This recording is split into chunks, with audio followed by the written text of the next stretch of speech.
Hello viewers and welcome to a brand new series. I'm your host PPChuChu, and as you can probably tell, we're playing Windforge, which is a recently released 2D RPG. So I had found this game on Desura, and I later found out it was also available on Steam here. The developer has sent me a copy actually, and as you may have noticed, that little Steam box popped up right there. So anyhow, this game, it caught my eye because the premise behind it is that it sort of plays out like Terraria in that there's a lot of items, there's a lot of crafting and exploration of these dungeons and stuff, but at the same time, it's set in this steampunk universe, which I thought was pretty interesting. The main selling point to me is that the game primarily features these floating islands, and how people get around is that they use these blimps or airships or whatever you'd like to call them. The point is that you can actually build these airships yourself too, which is really rather neat. So without further ado, let's begin this game and let's just really get started on playing. Now, I should note that this game, it doesn't have voice acting on these cutscenes, so I'll narrate them as best as I can, though I may add, a couple of words or miss a couple of things, so I apologize for that early on. So anyhow, a modern way of life on Cordius is reliant on refined whale oil. Everything from the machines we use to the food we eat is ultimately dependent on oil. We're so hungry for oil that the once abundant population of whales is dwindling. At the current rate we are harvesting the whales, this noble species faces certain extinction in a few short years. My mic sort of blocks the text, so I apologize if there's a pause. To avoid falling back into the age of isolation, we need a new energy source. It is said that the ancient people named the Aetherkin had exotic sources of energy. Energy beyond anything we have seen before. Unfortunately, research related to the Aetherkin is strictly forbidden by law and taboo. You have been secretly hired to uncover this ancient energy source in an attempt to save our way of life. And with that sort of said, the game begins. We get to design our character here just kind of briefly. So without further ado, let's customize our character here a little bit. So first and foremost, with names, I try to make the weirdest possible. We will be known as YOLO Master. We will be male, and I'm gonna see if they have brown or gray hair. Unfortunately, they don't, so we'll go with brown. And the neat thing about this is that you can actually customize where your hometown is and what your profession is. So going through it, we have Verstein, which starts us off as a butcher. In Outerstein, we start off as a prospector. In Wallstorm, we start off as a sailor. And in Anglestorm, we start off as a merchant. I think that is pretty much it. So I haven't played into this game too much, and so far I believe all of this, the hometown, all it does is really just set up your basic skills, and it's a fairly small boost too, and it also gives you a nice set of clothes. So I think we'll go with the Wallstorm starting position as our hometown, and that'll give us the sailor uniform, which I find quite nice in comparison to the others. But the main thing is that I think it also gives us a slight bonus to stats. And with that sort of said, the game begins. The first time that I played through this, it was a little confusing. The tutorial is slightly confusing, but it picks up the pace quite fast. Alright, so we've been hired to go and find this translation tablet of sorts, and we start off with a crew of 2 people. We have our own little airship here, and it has beds, engines, and a ton of stuff. But anyhow, we are supposed to go into this jungle and find this particular place. So let's go. As you can probably tell, the game looks wonderful. The controls play out. They're fairly smooth, and this is the first temple of many that we will see. Now, I believe some of these dungeons, like this one, will be randomly generated as the game sort of goes on, but the first one here, the tutorial one, really isn't. And so we'll just really go through here, have a little beast down there. And we'll just get rid of them like that. So, this game has a little bit of gunplay here and there. It has quite a few unique things. But anyhow, we are just supposed to explore this dungeon, so let's go. Oh, it's a little trap area down here too. Wonder what this is. Huh, no, that's just the end of this place. So yeah, many of these temples or little dungeon areas will come up during the game, and as you can probably tell, I mean, they can get quite elaborate. So right now, it looks like all we're really supposed to do is just get to the end of this this particular one. Some of these beasts are a little hard to kill, it's just simply because of the starting gun pistol that you get. The bullets for it travel really rather slowly. But nonetheless, I mean, the game plays out really fast, so it still works.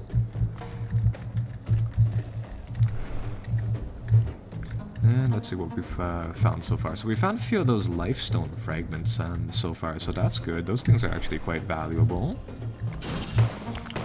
And I tried this earlier on. That turret is actually almost impossible to kill with the starter pistol, so we'll just ignore it for now. And in the meantime, we will just keep going. Also found some fist nuts over there. Not really sure what those do, but alright. And as you can probably tell, we have this little grappling hook thing that'll help us out along our trip here.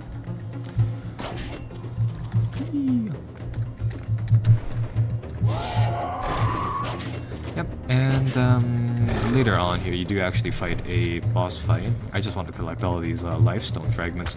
So you fight this this beast thing, and the neat thing about this game is that the combat plays out really rather well. So you may have noticed that with our little starter pistol here, it's not exactly doing very much. Well, what I can do is that I can pull out the drill that you have, that you sort of start off with, and you can actually ride this thing and just drill it to death pretty much. Yeah, so just like that, we'll kill the thing, grab the lifestone things from it, and it looks like we found a hunting rifle and some ammunition. So this is the inventory screen, as again a very elaborate, very nicely sort of set up. So we will we'll equip that hunting rifle and we'll equip some potions. And let's just really go into the final chamber of this little temple here. Grab what we need. And unfortunately, that transforms the terrain. That causes a chain reaction when we remove that, and it's starting to turn this entire place into stone. Or not stone, it's turning all of this sandstone stuff into just plain dirt. So we'll need to figure out a way to get out of here. What I'm going to do is that I want to get up over here. I want to get back up there, and I think I'll just drill my way out. Tried to outrun the pacing of this stuff before, and it didn't work out so well. So what I'll do is I'll just drill a hole right there. And this dirt stuff, it's really easy to remove, and we'll just pop out right here. Yeah, so very nicely done game, really appealing on graphics and stuff, and all we will do now is just slingshot our way back. There we go. Boom. Yikes. A massive explosion from the nearby ruin rips through your ship and destroys your electronics beyond repair. As your ship spirals downward out of control, you brace yourself for impact.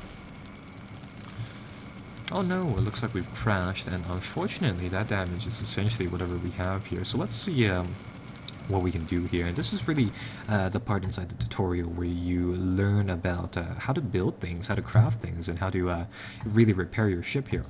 So, Karen says, "We hit the ground hard. Are you okay?" "Good, I was worried. The ship wasn't so lucky, though." "We need to repair the ship and get out of here. Take this repair tool and repair what you can. Make sure you repair the balloon. Once you do that, we can move on to the next step." So, again, just gonna hop into the inventory here, equip my repair tool and dismantle tool, and this is really where you start to learn about the construction inside the game. The first thing is we really just want to repair these crucial components, like this blimp or this balloon that we have up here. So we'll get that done, and let's see what else happens. Karen says, "Good, we were able to repair the balloon okay, but all of our electronics are broken beyond repair. It's going to be a lot of work to make this ship flyable again. We're going to need to make the rest of the ship components from scratch." A lot of the parts from the ship will need refined metals, so we're going to need to make a smelting furnace. Looks like I have some visitors at the door. I will be right back. Right, so getting back to Windforge. A lot of the parts, I think I already said this, a lot of the parts of the ship will need refined metals. Yeah, I definitely said this. So anyhow, we're going to have to make a smelter, or a furnace of sorts, and we're going to have to get this ship back in shape pretty much. A neat thing about this repair tool is that you can essentially just hover around the different areas on the ship, and it really makes it just sort of heals up everything magically. At this point inside the game, it's kind of weird, but later on, it comes in handy quite a little bit. There we go, because your ships do take quite a lot of damage. So anyhow, what do we need again? I think we need a smelter, a smelting furnace. We'll just do one of those. And, well, we come to this crafting table here, and we can just sort of use that. Yeah, a lot of the things inside this game it's just, it looks wonderful, and unfortunately, they're all sort of just integrated into the scenery, really. So let's see. Over here, we can make a poncho, too. We need a smelting furnace, which is down here, and this will require some wood blocks and some stone blocks. So we're going to have to go and get that. Stone is fairly self-explanatory, and wood is fairly self-explanatory, so I won't talk about those, but it's mainly just we can hop out the ship here, get our little machine drill of sorts, and we just want to take a lot of this stuff. You do have a carry capacity inside this game, and I think it's it's some absurd amount. Currently we have like 38 weight out of 300 some, so I'll just get quite a little bit of that, and we can come up to a tree here, hit it once with this thing, and that will just sort of demolish it. That'll give us like 50 wood actually. And with that sort of said, jump back in here. And we will have one furnace. Where is that furnace again? There we go. So we'll buy it pretty much just like that. And then, unfortunately, I don't believe there's another way to actually place down buildings, but you had to take it from your inventory here, and then you sort of had to move it to your little hotkey bar, and then finally you can sort of place it. So we'll put that down, and we will go back and we'll talk to this person again. So we'll talk to Karen again. Good, we're able to repair the balloon okay, but all of those are... We will need a smelting furnace, which I have. There we go. Ah, there we go. So, it looks like, sorry folks, I skipped quite a little bit of dialogue there because it looks like we already built the smelting furnace and the dialogue was playing once again. But, anyhow, it looks like now we'll, for our little blimp thing to fly, we'll need to do a few more things before this thing is, air ready. So Karen here is going to be building the engines and the propellers needed to sort of lift this thing up from the ground, and we will go and gather the supplies to sort of build a control panel so that we can actually fly it. There's an old mine to our left here which we can sort of go to pick things up. Sorry I skipped that little bit of dialogue, it just looked like the script wasn't triggering. So anyhow, now that we have this little furnace working, we're going to need some other stuff. We're going to namely need some copper wire and some iron ingots to build this control panel. And the control panel's over here. Yeah, ship control panel requires 5 units of iron ingots and about 5 of copper wire.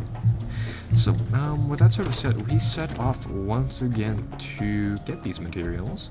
And this mine is actually, it says just sort of to your left, but it's actually quite far away. Yeah, it's over here. And, oh, there is, oh god, these things fly too. Yeah, there's 2 of these guys. 2 of these, like, dog things that we'll have to just sort of shoot and kill. That other one seems to be trapped by the boards, so that is good. Let's just open this mine up, and let's see what is inside it. So, we are looking for some copper, and copper is this stuff over here, this orangey and amber color is what I think I'll call it. And we actually need a ton of it. So what I'm just going to do here is that I'm just going to drill right through all of that. We need about 20 units because it takes about 4 units of copper for every single ingot. And that should give us the first little bit, and then we'll just have to go deeper into the mine. And I don't want to break all of these wooden boards because of that, because you can fall and take fall damage. Hey, there's a guy down here too. Oh god. Why is everybody hostile?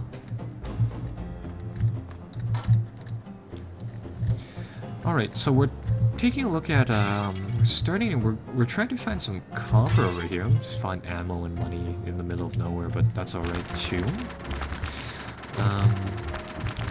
So some more copper is here, but what we really need is some iron ore.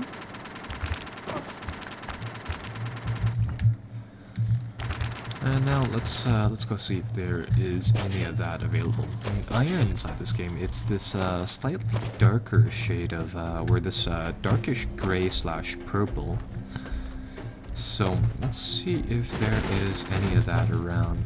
See that we're actually a little bit low on health, so even lower on health now. So I think we'll check out what we have for food and consumables. Seeing as though we have a lot of these fist nut things, so we'll actually use a few of those, and we'll just regenerate some HP like that. And get rid of this thing once again. Where's my hunting rifle? There it goes. There we go. And the iron inside this game is actually this darkish purple up here and up here. It looks like there's actually some underneath this gravel, so I think we'll just get rid of all of that. And we're going to need a lot of this stuff.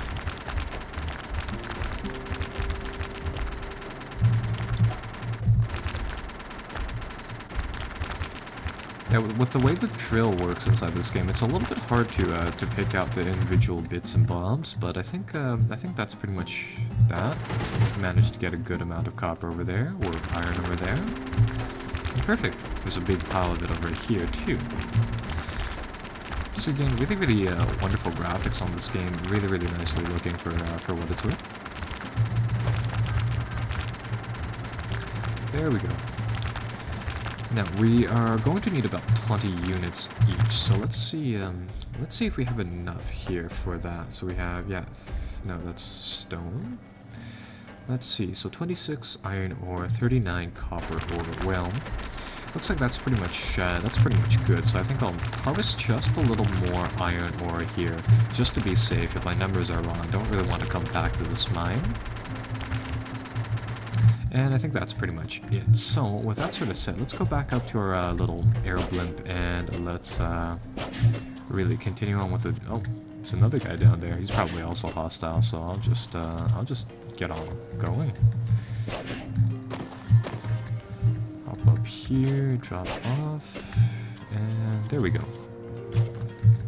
Yeah, sometimes the jumping inside this game is it's a little bit too fast-paced for me, but this so far it's still working fairly nicely. There we go. So, oh no! Pull ourselves back up. Yeah, sorry folks. It has that like slide feature where it's sort of like you guys seems to be on ice, but anyhow, there we go. So let's get back to our ship. Go over here. Oh, that's right. We're supposed to also construct those two things. Alright, so how this works is that we're going to need quite a lot of those ingots to make into copper wire, and we're just going to need iron ingots in general. Not necessarily sure why bronze ingots are made with copper. I believe bronze is actually copper and tin, if I remember correctly. No, I was gonna say RuneScape, but that was a long time ago. Anyhow, we are just going to need a ton of these, so we're just going to convert all of our ore into ingots, and then we're going to need